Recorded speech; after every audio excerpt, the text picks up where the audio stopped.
So welcome everybody to Module 1, Part 1. And in this week's first video, we're going to start off by talking about statistical variables. So we'll introduce what is a variable, and then we'll define and categorize types of variables. Now, great question I had where Wednesday's live lecture will actually continue the lesson on, and in Wednesday's live lecture, we'll talk about mean, median, mode, variance, standard deviation, and how to calculate those using Excel. So I try not to cram too much into one live lecture since I like it to be absorbed and then you have time to process through it. So eventually you'll get used to kind of the setup for this class. It's a little different than some of the other CBEs because I like to go into more content. Just because statistics generally is a little bit more difficult of a topic. So before we jump into the lecture, I just want to make sure that everybody's had a chance in the classroom to click on the live lecture notes over here and make sure that you've downloaded the Module 1 notes and then the Module 1 practice problems. If you haven't done it, yes, awesome. If you haven't done it yet, just when you have a chance, go ahead and download those. I will be giving notes for every single week, every single module, and this will help you concentrate on how to solve the problems rather than rushing through writing everything down. So it's just something that I do for my class, just to try to be a little bit more helpful, and they're good to reference back when we get to deliverable 7, which is the cumulative deliverable. So also in the live lecture notes, if you didn't notice down here, there's a little symbols guide. Did anybody click on that yet? It's an awesome little Word document that actually has a list of the symbols that we'll be using. And it allows you to just copy and paste those symbols into any Word document that you want. So keep that in mind when you're going to type up your homework. That's going to be super helpful. So just a little wink, wink, wink, hint, hint, hint. Awesome, Kim. I love it. Okay. So let's jump into the material. This first part is a little slower just because I like to work our way into the topic and just so we can get all comfortable with it. So, and I apologize in advance. My vacation consisted of me having a sinus infection, and I'm still on the tail end of it. So if I cough, I apologize in advance.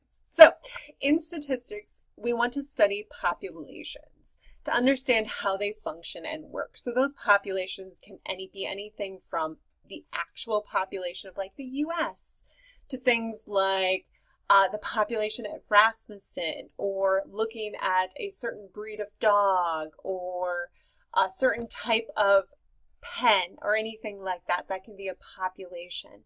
And we really want to understand and study how they work and how things applied to them make a difference. So to do this, we need to use variables to identify what we would like to study. So think of this going into this week kind of like you are a surveyor and you're trying to figure out what you want to know about this population. So a variable is defined as a characteristic or property of an individual experimental or observational unit. So basically just pick a characteristic or property that you'd like to study. That's what we call a variable. So it's not necessarily the X and Y that you may have been used to in algebra. It's more of just a characteristic. And this term comes from the idea that a characteristic will vary among the units in a population. So one variable I like to use a lot is like age. So obviously the age, think of your age. My age is different than your age, possibly we could be the same age. But that's a variable because it's going to vary from person to person in the class. So let's look at our class as a population. What could be something that you would want to know about your classmates? So what do you guys think? What would be something that you would want to study? Like, so I gave the example of age. That would be a variable. Can anyone think of anything else? Gender, hair color, IQ, gender and sex, yeah. Very good. GPA, excellent. Anything else you can think of? All really good responses.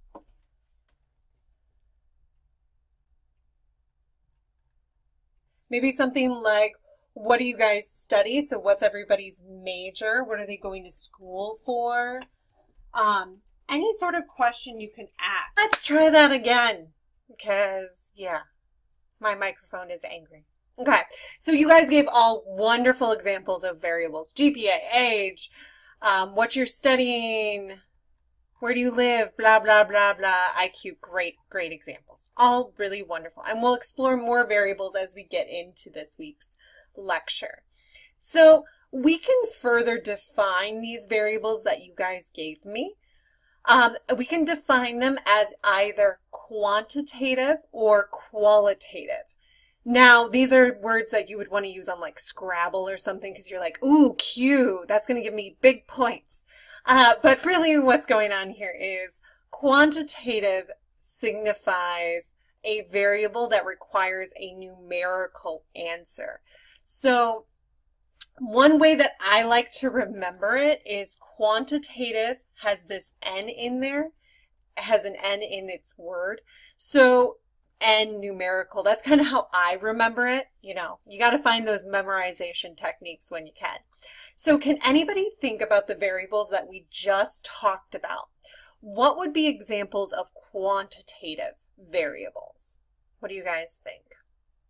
Age, yes, absolutely. GPA, Anything else? Those were both great. Income, yes, I love it. Thinking outside the box there. Very good. Anything that requires a number response would be quantitative. So we also have a different type of variable, which we would call qualitative. Now, qualitative, I kind of like to remember as it's almost like it has the term quality in the word. So qualitative variables have a response that requires a non-numerical answer. So anything else. So basically you're putting them into two boxes, right? Either a number, which would be quantitative, or a non-number, which would be qualitative. So what would be the qualitative responses that we talked about? Gender, hair color, yeah,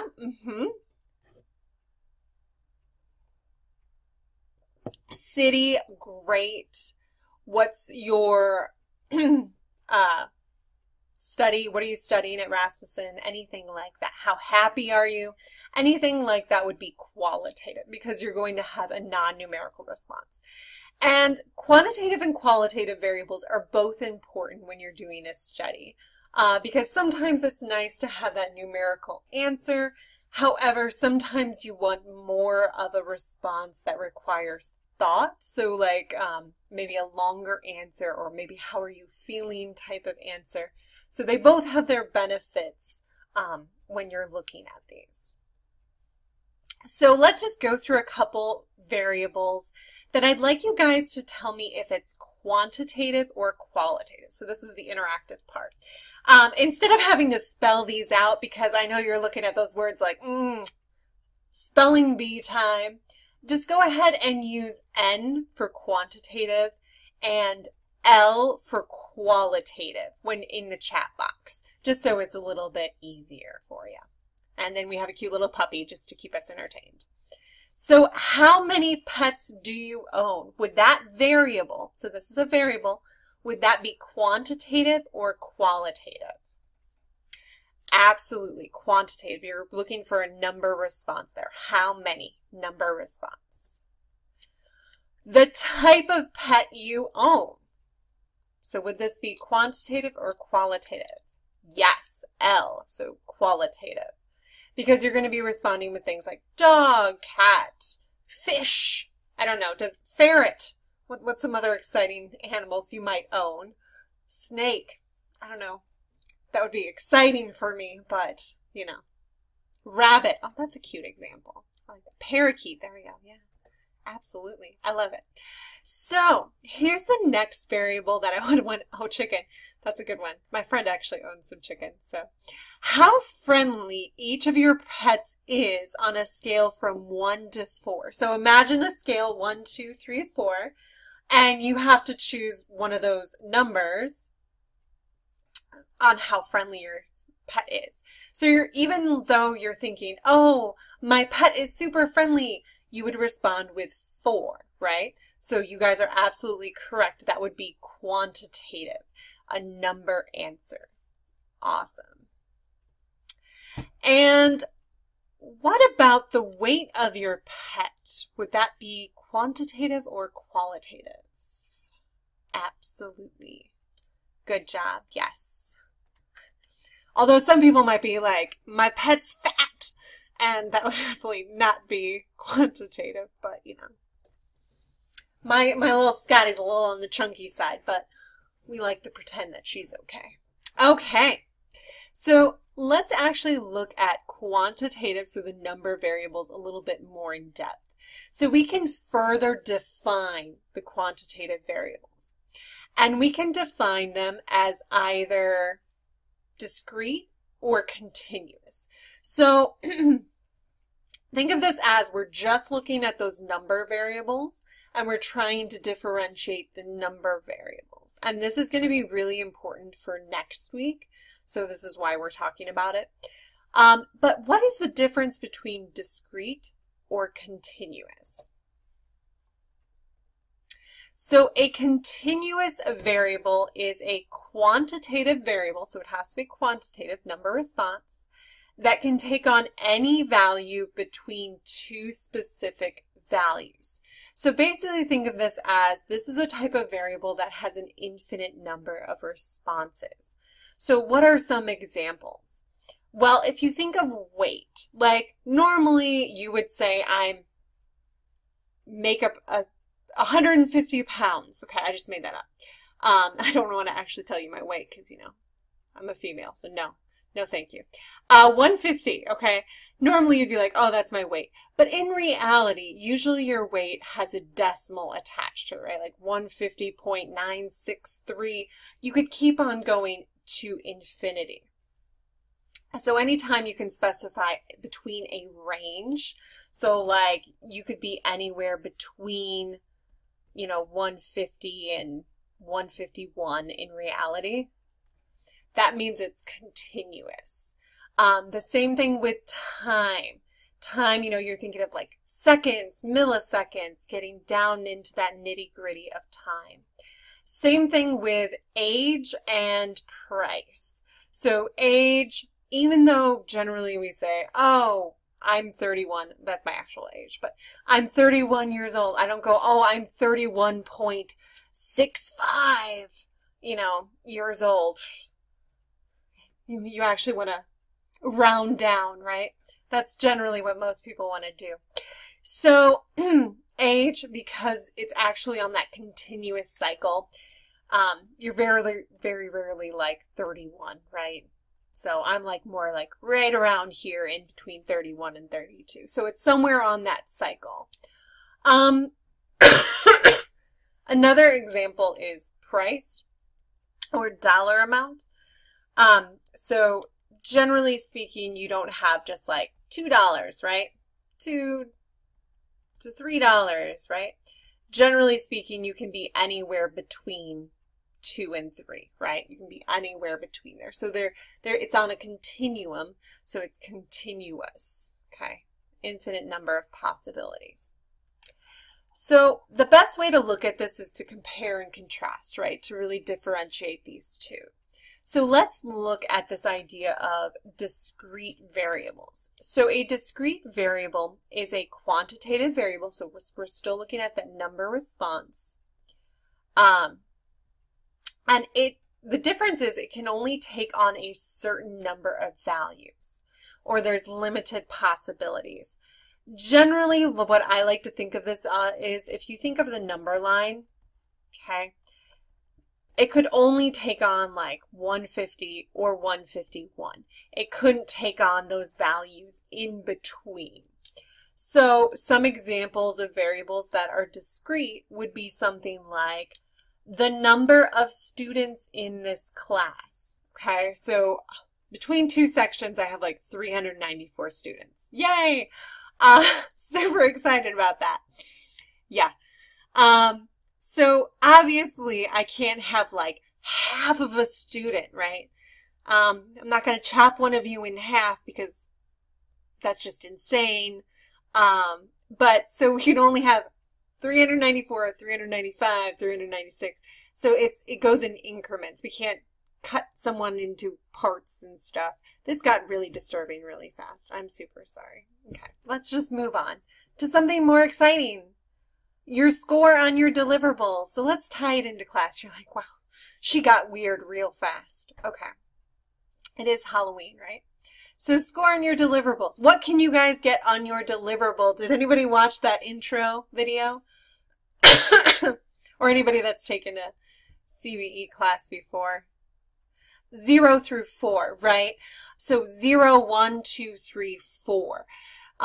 So you can't get anything like 1.5 or 2.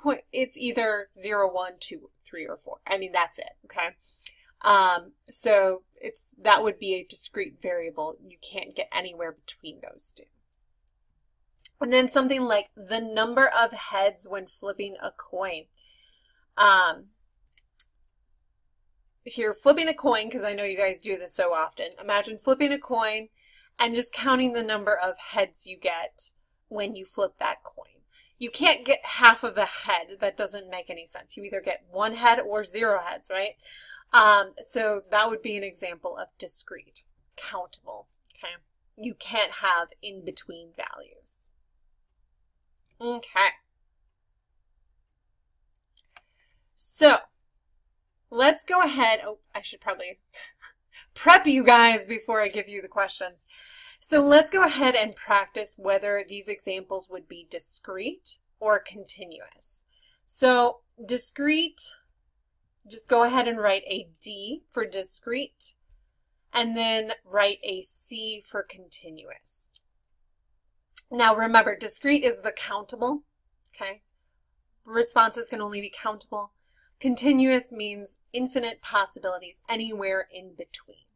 So let's go ahead and practice. So the number of students who are blonde, would this be discrete or continuous? Good, it would be discrete. It is countable. Either 10, 11, 12, we can't have the 0.5. We already got into that disturbing conversation, so hopefully that makes sense. Okay, students' heights. How tall are you? Do you think this would be discrete or continuous? Fabulous. I love it. Continuous. Because, I don't know, you guys, what's your height? Usually, you know, most people are like, I'm 5 foot whatever, but in reality, like I'm 5'11 3/4, but generally I round up to 6 foot, right? Renee, you're 5 foot 6 inches, but generally you're a little bit, you usually are a little bit above or bit below, right? Like you're really in that decimal range. You can be anywhere between. Yep, exactly. Right, Natalie? Yep, 5'8". So you're probably like a little bit around there. So definitely a continuous variable. Excellent. So Stacy, yeah, it definitely ranges, right? Or 70 inches, yeah. So 3/4, exactly. So color of students' hair, is that discrete or continuous?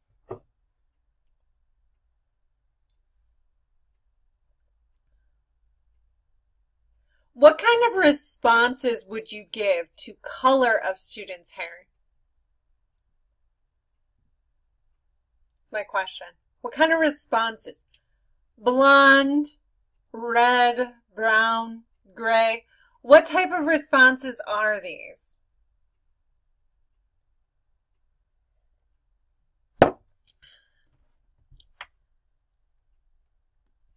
They're qualitative. So this is kind of a trick question. I'm going to be totally honest with you. They're qualitative answers. Qualitative variables cannot be discrete or continuous. Cannot. The only type of variables that can be discrete or continuous are quantitative variables. So it's kind of, it was a trick, so don't feel bad. So just be aware that when you're picking out variables, know that if it's a qualitative variable, you can't use this description of discrete or continuous. Okay, it's not allowed. Qualitative is a different portion, and I'll show you a picture that kind of breaks it down more. Okay, dog's weight. Would that be discrete or continuous? Don't worry, there's no more trick questions. Weight is continuous. Very good, because it can be on a range. Now, this one will be difficult if you haven't played a lot of games in your life. But look at the sum of rolling 2 dice. So if you've ever played Monopoly or Yahtzee or anything like that, think of this. Like, think of rolling 2 dice and then adding those 2 dice together. That would be the sum of rolling 2 dice. And you're absolutely correct. It would be discrete. And the reason why is when you're rolling 2 dice, you can only get 2 through 12. And exactly, Landon, you got it. 2 through 12, and there's no decimals or anything, right? 2, 3, 4, 5, 6, 7, 12, right? Okay, you can't get any decimals in between. So it's discrete. Nice. So here's kind of the graphic to break it down so it makes more sense. So data, or we could call this variables, data and variables are the same. Data and variables can be broken down into either qualitative, so that's the quality portion, or they can be quantitative, which is the number. If they're quantitative, if they go over to this branch, they can be further defined as either discrete or continuous. Okay, so it's a deeper definition, basically, of quantitative variables. If they're discrete, it's countable. If it's continuous, it can be that decimal, anywhere between. So does that help to does that make sense to everyone why number 3, color, would fall into this branch of variables, so we wouldn't be able to further define it? Is that okay with everybody? Okay. Let me know if there's any questions. Feel free to ask. If you're not getting it, just let me know. Oh. I'm just crossing my fingers that I don't lose my voice. That's what I'm really hoping. So let's go ahead and categorize these variables just a little bit more. So to describe these variables, we also, and this counts for qualitative and quantitative. So we're back to looking at both quantitative and qualitative variables. There's 4 classifications for all types of variables. And we can break this into nominal, ordinal, interval, and ratio. So each variable fits into one of these categories. Okay, one of these categories. Now, if you are a qualitative variable, you're automatically put into the nominal scale, okay, the nominal level of measurement. So nominal, I kind of like to think of it as name. That's kind of how I remember it. So name, qualitative, you're looking for that quality. That's kind of how I connect them. But nominal scales are used for labeling variables without any quantitative value. So it's kind of misleading in that definition because nominal scales are basically for variables that don't hold a numerical significance. So what does that mean? So essentially when you think of 1, 2, 3, 4, 5, 6, you're thinking of the number scale, right? 1, 2, 3, 4, 5. 3 comes after 2, so on and so forth. Well, nominal is saying I'm looking at these numbers and they don't connect to that scale, okay, to that order. They're just random numbers that we assigned for something. That would be nominal. So here are some examples to kind of get a little bit familiar. A nominal variable would be, what is your gender? We did this one earlier, right? When I asked you about a variable. Gender. You're getting a qualitative answer. Qualitative automatically means that it is nominal. Another example, let's say you're asking the question, you're doing a survey and they're saying, what is your hair color? Now they're assigning numbers to these different values. They're saying brown is 1, black is 2, blonde is 3, gray is 4, 5 is other, purple, blue, whatever. Notice here that even though technically you're thinking of it as qualitative, you're giving a number response.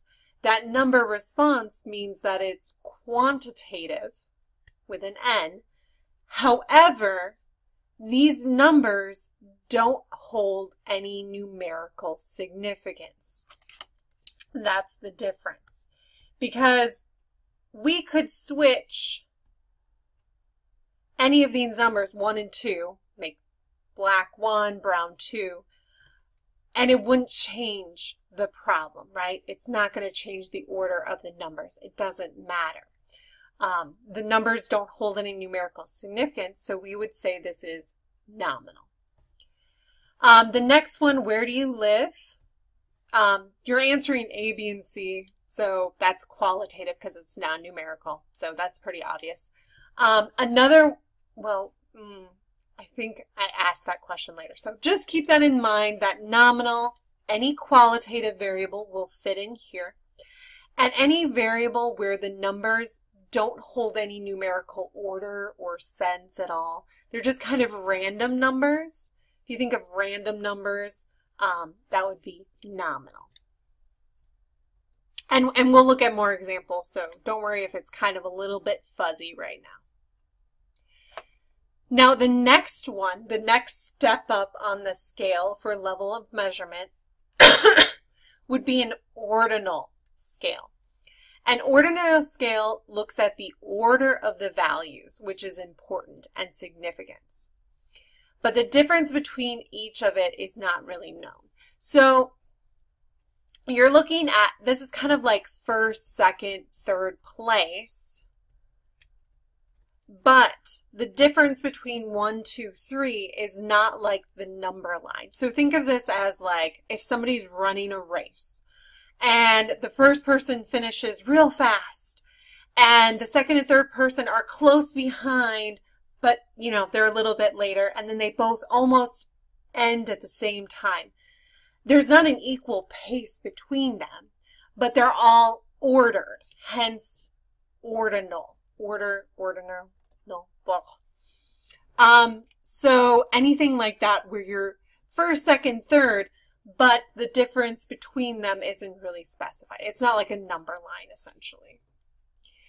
So they are typical scales on non-numeric concepts like satisfaction, happiness, discomfort. So if you've ever taken any survey, which is like, on a scale of 1 to 5, how happy are you with this class? And you're like,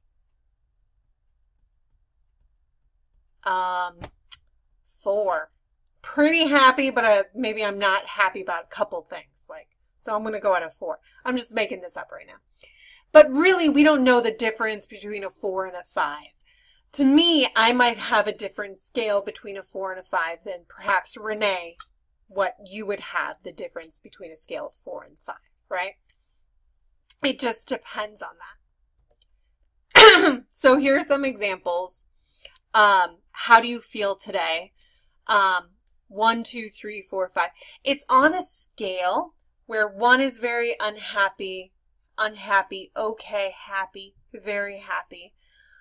You know, the differences between these might vary from person to person. Okay and unhappy are very close to me, but like happy and very happy are like seem like they'd be farther apart. I don't know about you. But they're giving an order, meaning we couldn't switch the order of these numbers, but there is an order there. How satisfied are you? 1 through 5. We can't switch the order of the numbers, but there's no known difference between the different ideas. So let's go ahead and continue on. So ordinal, order. We have 2 more, and then we'll bring it together so we can kind of compare and contrast so it makes more sense. So the next one is interval. And interval scales are numeric scales in which we not only know the order, so these are ordered, but we also know the differences between the values. And the only thing with interval is that it does not have a true 0. Okay, so there's no 0. And what does that mean? So some examples to put it in perspective, and I'm losing my voice. So temperature. So if you think of, I'm going to just look at the Fahrenheit scale, just so you know. But Fahrenheit, you know, you're looking at 0, 1, 2, 3, -1, -2. I know you don't want to think about negative weather. It's coming up. It's not here yet. But what you can see is that there's a scale, right? And we know the difference between each of those temperatures, right? It's the same between each temp. But the key here is that it's not a true 0. 0 is not absolute 0, okay? That would be like the Kelvin temperature. But 0 is not absolute 0, right? It's not, nothing is happening on the Fahrenheit scale. And same thing with the Celsius. 0 is not a true 0, where nothing's happening. Same thing with a dress size. You know, that's a fun thing to think about, right? You have 0, well, technically they usually skip sizes, you know, 2, 4, 6, 8. Yay, dress sizes. But 0 is not a true 0. Like 0 would mean like the dress does not exist. And well, we like to think that a 0 appears that way. It's not a true 0. So interval is not very common, I will tell you that. So generally speaking, if it's a numeric scale and you can tell the difference between the numbers, generally speaking, we will use ratio instead. So instead, generally if it's on a number line and you can tell the difference between the numbers, we're going to go ahead and use a ratio scale.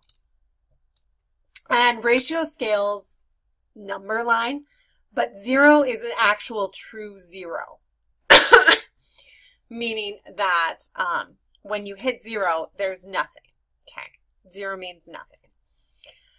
So, example, weight.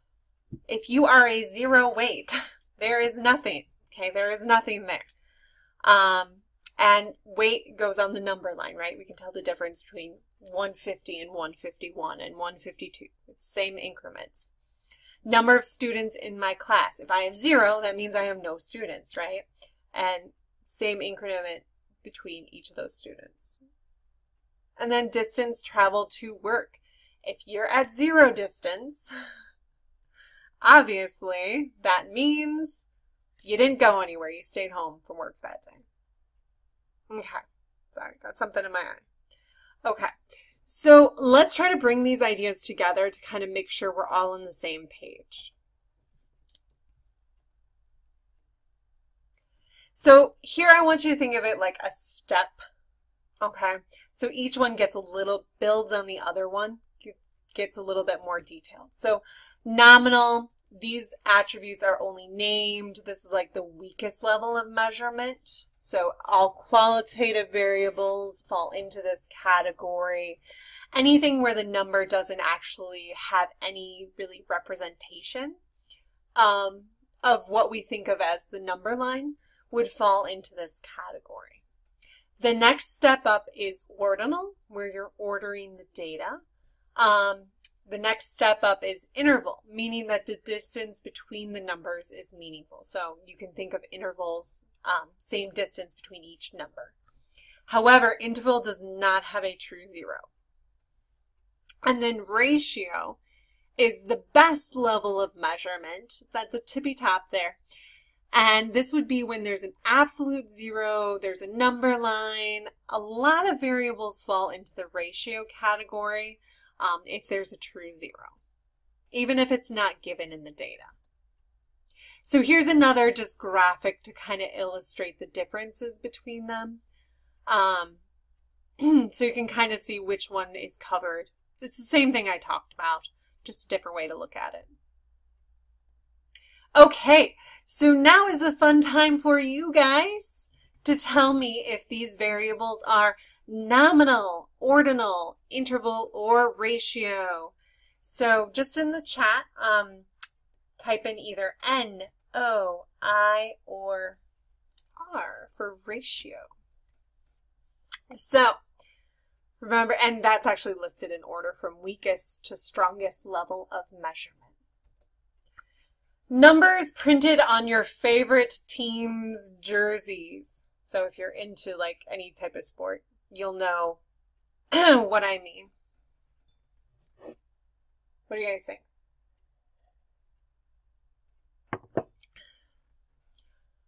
So we got a couple different that's going on. I will tell you it is either nominal or ordinal.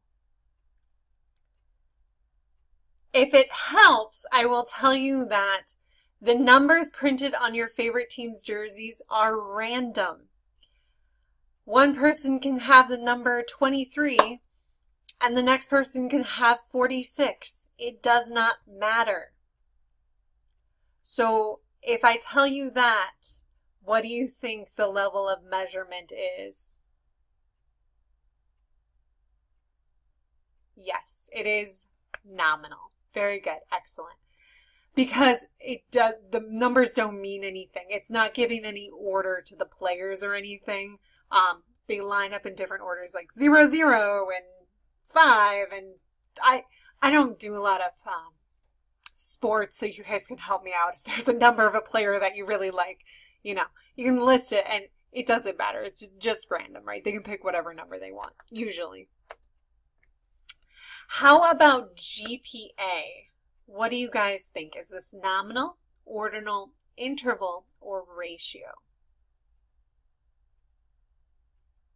What do we think? When you think of GPA, think of your numbers.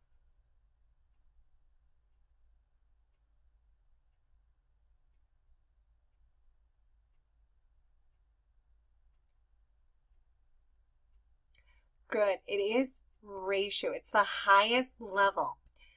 And you guys did a great job there. If you think of GPA, it is ordered, right? 0, 1, 2, 3, 4, and you can get anywhere between there. So it's continuous. But ratio, you're thinking there's a true zero there, right? You can have a 0 GPA, meaning you took classes, but maybe you just did not attend. Okay, unfortunately you failed everything. But GPA has a true zero, and each number has a known, it's on the number line, basically. How about, I think this kind of is easy because I gave it away before, but getting first, second, third place. What would this be? Yeah, I kind of gave that away, didn't I? Very good. Ordinal, yes. Yes, yes, yes. Ordinal level of measurement because you're giving an order and you don't know the difference between those three places. Time of day.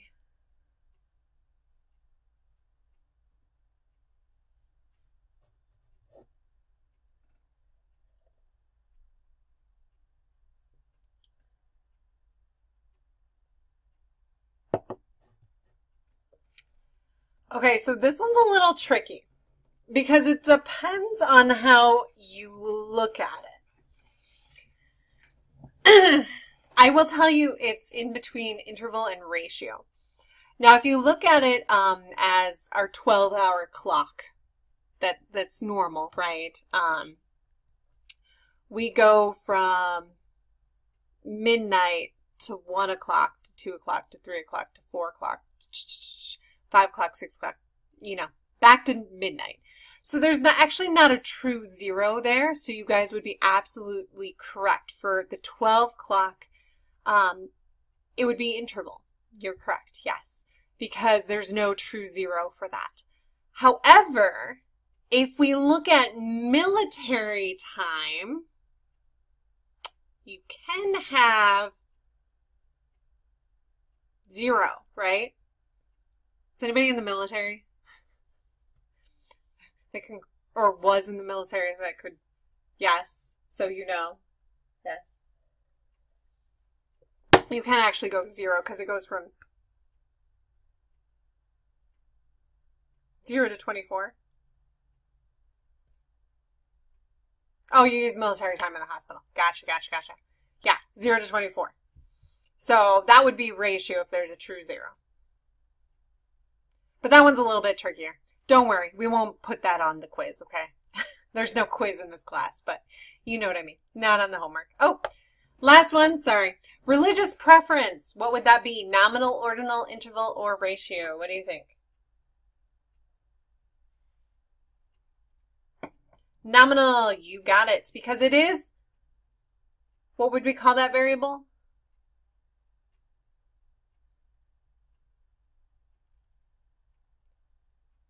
Qualitative.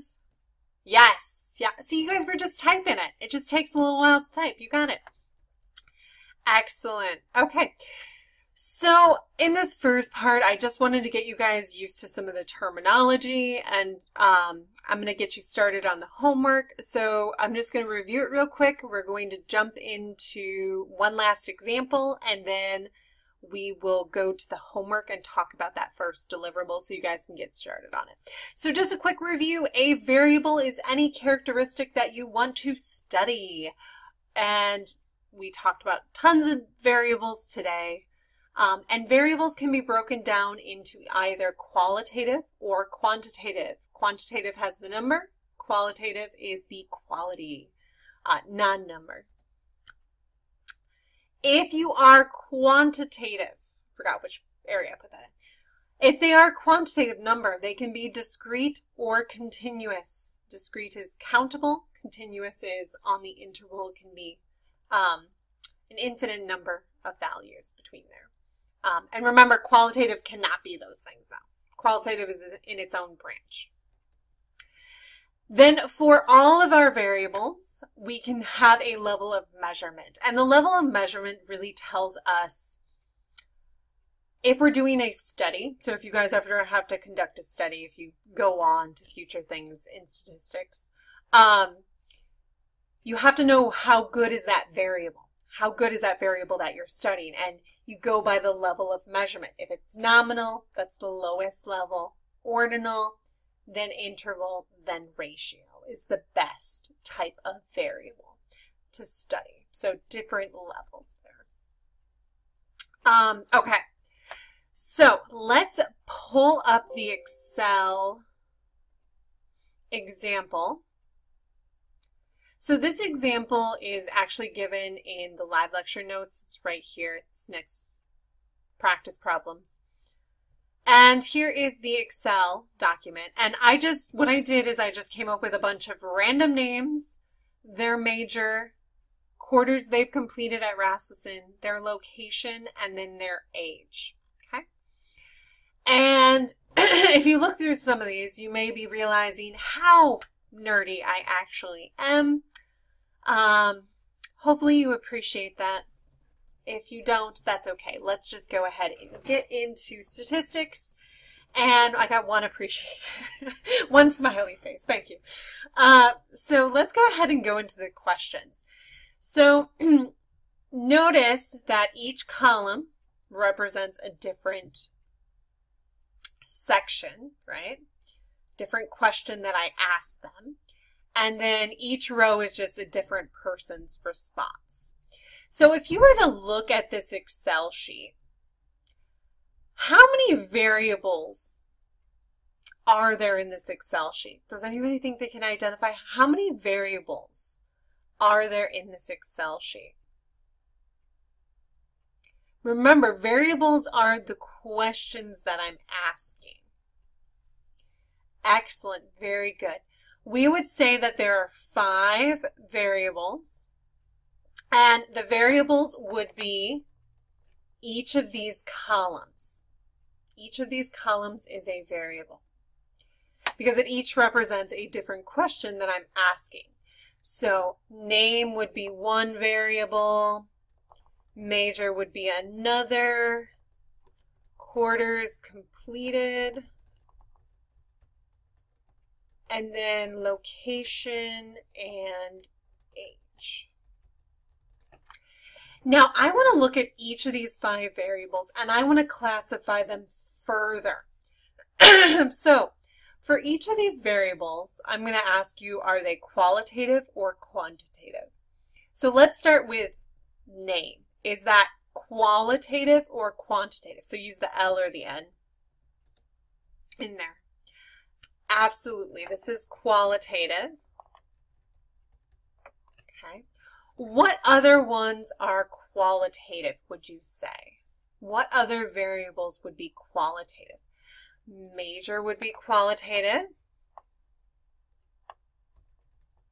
Correct. And location, very good. Yes, excellent. Because in each one of those, if you look at their answers, they're all, excuse me, they're all non-numerical. So absolutely. Good. So that would make quarters completed and age quantitative. Would we all agree with that?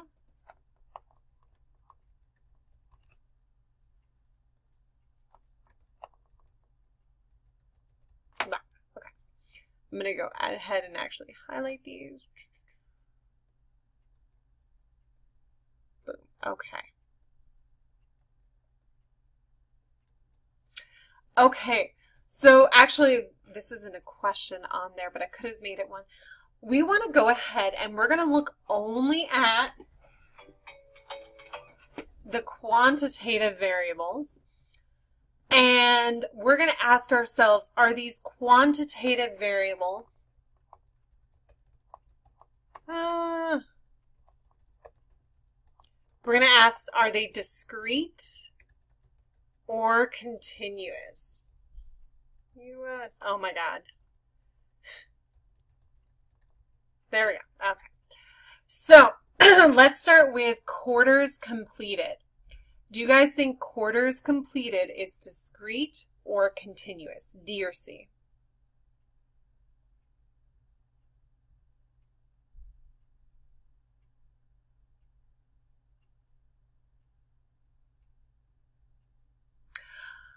I would argue that it is discrete because you can't complete half a quarter, technically.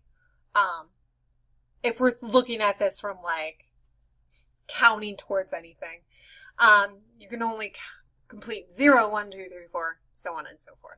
So quarters completed, I would argue, is discrete. And it looks like you guys would argue the same thing. Okay. What do you guys think about age? Would that be discrete or continuous?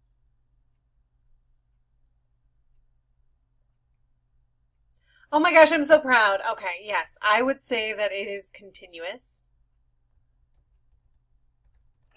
And the reason why is even though all of these numbers are discrete, as in they're not decimals, it could you could really technically have an age where somebody was like weird for some reason and they're like, I'm 30.2. Technically you could have that because it's continuous range in between.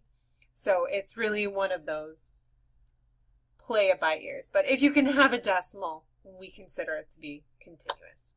Okay. Now, notice we only did those for the quantitative variables. The qualitative we just ignored for that question because qualitative cannot be defined that way. However, qualitative can be defined by a level of measurement. So just as a reminder, the level of measurement is nominal, ordinal, interval, and ratio. So let's start with name. what is the level of measurement for the name variable? Absolutely. Nominal. And what else could we call nominal here? What other variable would also be nominal?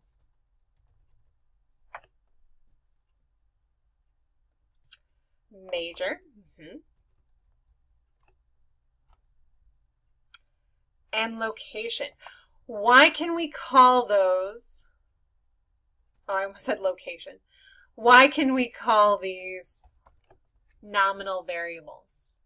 Why do we automatically know that name, major, and location are nominal? I see I did that there. This is what happens when you're trying to type and talk at the same time. All qualitative, excellent. No numerical values. Yes, no numerical significance.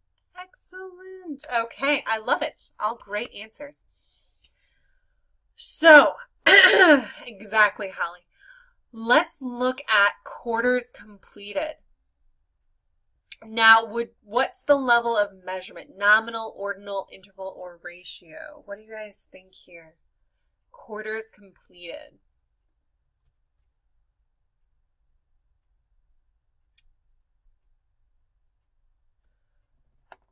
Absolutely. Ratio would be the correct answer because they're all in numerical order. They have an order to them. They're all on the number line, same significance between 1/4, 2/4, 3/4, and there is a 0. And how about age? What do we think?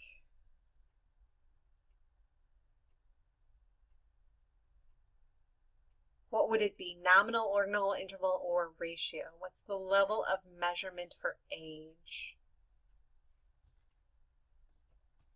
Last, the one that we have to do. I would argue that it is ratio. Just technically there is such a thing as 0 age, meaning that you don't exist. You're not conceived yet. So that gets into a whole nother subject that we're not touching. We're going to make statistics happy fun times. Okay, so that would basically be the breakdown of the variables. Now, the way I wrote it and the way I had you guys write it was very brief, just trying to get the information down. Now, on the homework, I would suggest that you go into more detail on when you define your variables. Make sure you're using complete sentences, that sort of thing, and reasoning through it. So that was the example. Were there any questions on this example that we just went through? Anything that you want to talk about more?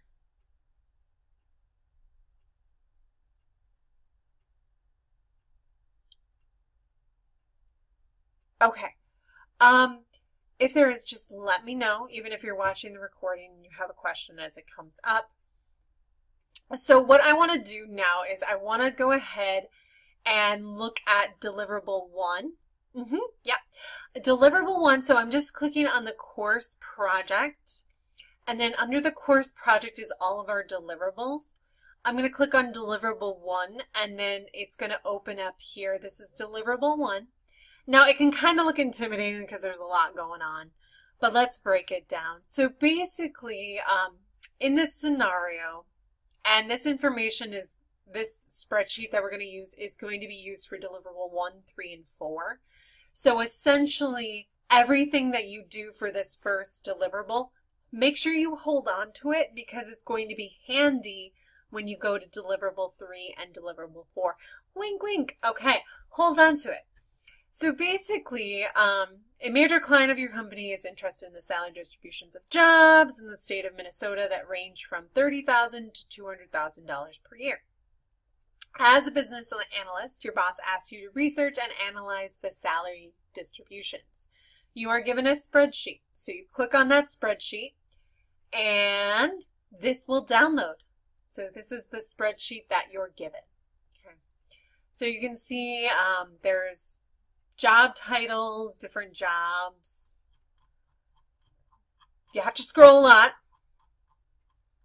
Okay, all the way down here to zoologists and wildlife biologists.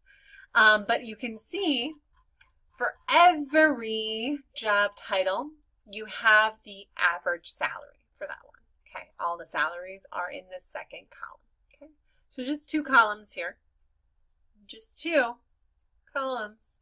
Wink, wink. Okay, I'm trying not to be super obvious, but I feel like I am. Now, the client needs the primary findings by the end of the day, and your boss asks you to first compute some basic statistics. So, what to submit? You're going to go ahead and download a worksheet. So click on this worksheet, and this Word document will pop up. You are going to be using both the Word document and the Excel sheet that you're downloading. So both of them. And in the Word document, you will have questions. Based on this first live lecture, you guys should be able to answer all of these questions. Okay, so question 1 is like, introduce your scenario and data set. So just restate in your own words kind of what's happening here and what they want you to do. Don't overthink that one. And then provide a brief overview of the scenario. No, stop, Spotify. I don't want you to. Yes. Shh. Okay. Sorry. Spotify is trying to load up. Provide a brief overview of the scenario, what we just talked about, and describe the data set. So just look at this data set, and just tell me what's happening here. You know, maybe give a couple of examples. That doesn't hurt at all. And then describe how you will be analyzing the data set, just looking at the data, basically. Classify the variables in your data set. So this is going to connect to what we talked about. So hopefully you guys took really good notes that will help you here. Stop trying to load.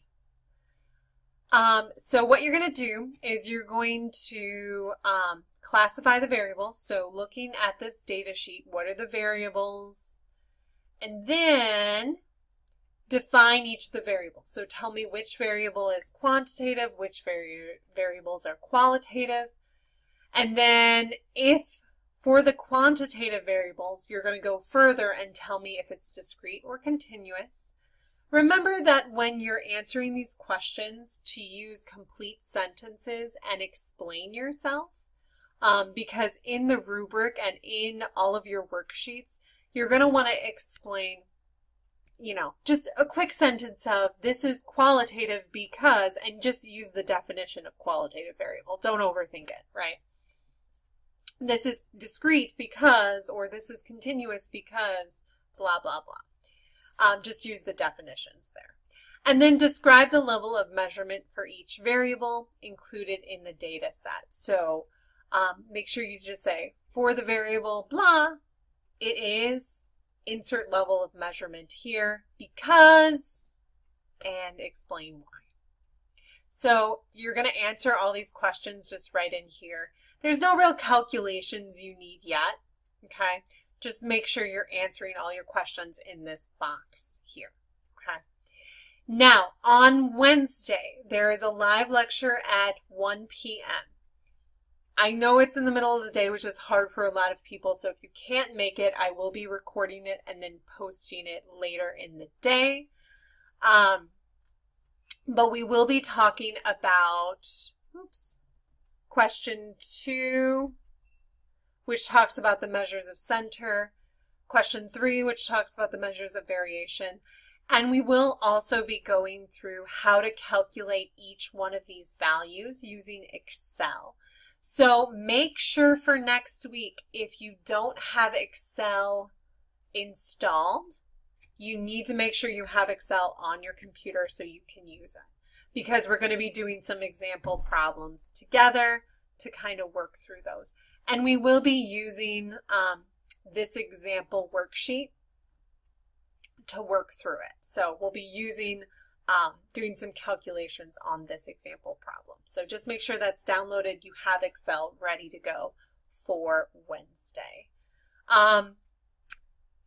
Any questions on the homework so far that maybe I wasn't clear on? So we haven't talked about questions 2 through 4 yet, but we will get to that on Wednesday. Okay. Any questions on the class for right now? Anything that popped up?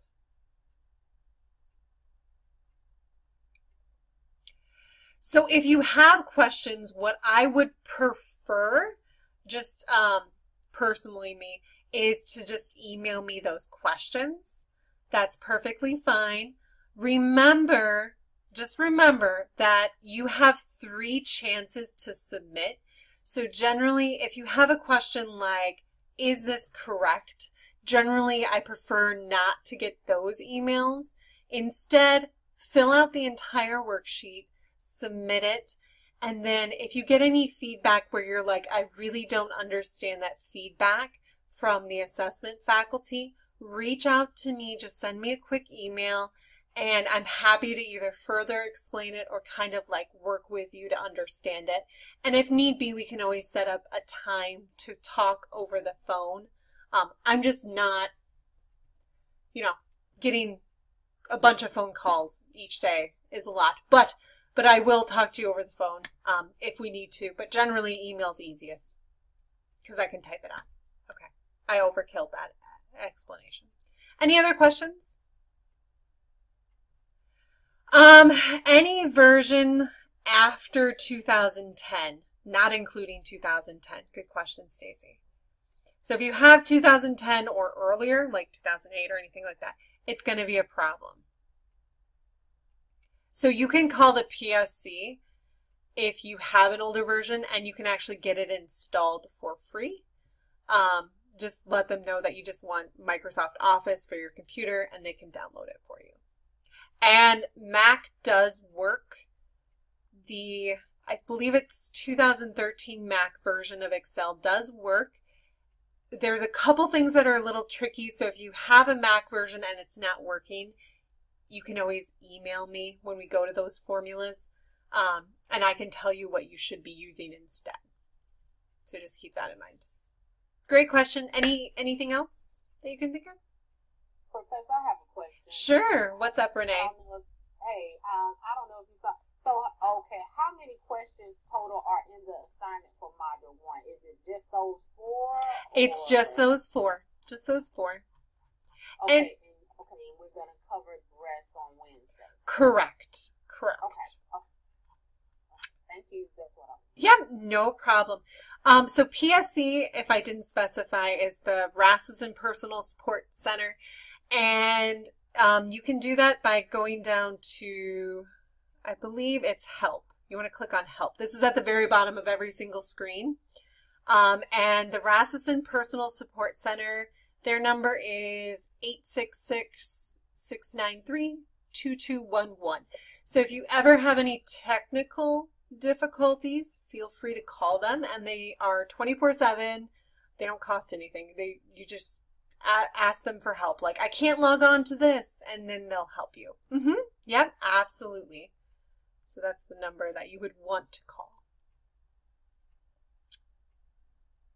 And then again, remember, there's no due dates, but I do encourage you to try to get through them as fast as possible, just so you can get through it.